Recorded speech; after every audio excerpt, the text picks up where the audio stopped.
My friend ruined several people's lives secretly, and I'm glad he did it. I have a friend from high school. We were somewhat close but never best friends. He was always super chill, calm during a crisis, really mellow and kind. He didn't talk a lot about what he did and was pretty private about his personal life, which our friend group always respected. He always disappeared immediately after school because he said he had a part-time job. In 10th grade, a girl who we sort of knew was SA'd, and the 3 people who did it were never charged. Everyone knew they did it, but they were on a sports team and got away with it.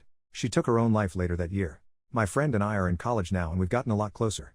One night he asked me if I remembered that girl and I said yes. He asked me if I remembered the guys who did it and prodded me about how I felt about them.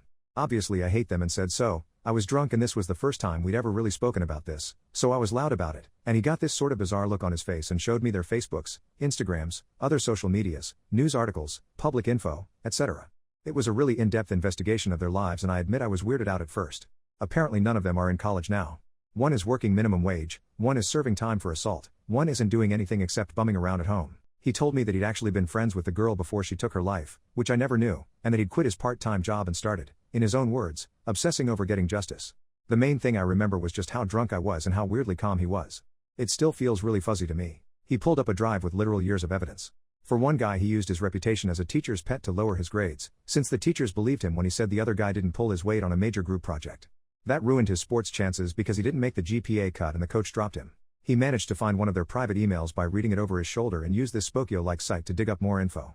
He anonymously emailed screenshots of their essay threats to the school counselor and got one of them investigated. He wasn't charged, but it made his team drop him because he couldn't show up to practice anymore. There was so much more I won't go into.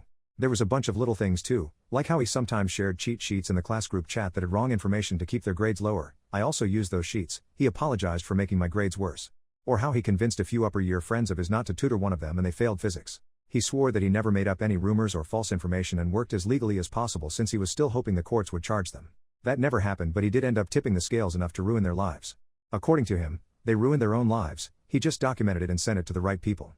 When we were done, he told me not to tell anyone and I promised I wouldn't. We sat there for a while and my head was spinning because I had no idea he'd done all of this. He thanked me for listening and said he'd never admitted any of this before, and went to bed. I admit I'm still disturbed by this, but it's not like he can unruin their lives now, and at least they face some sort of consequences.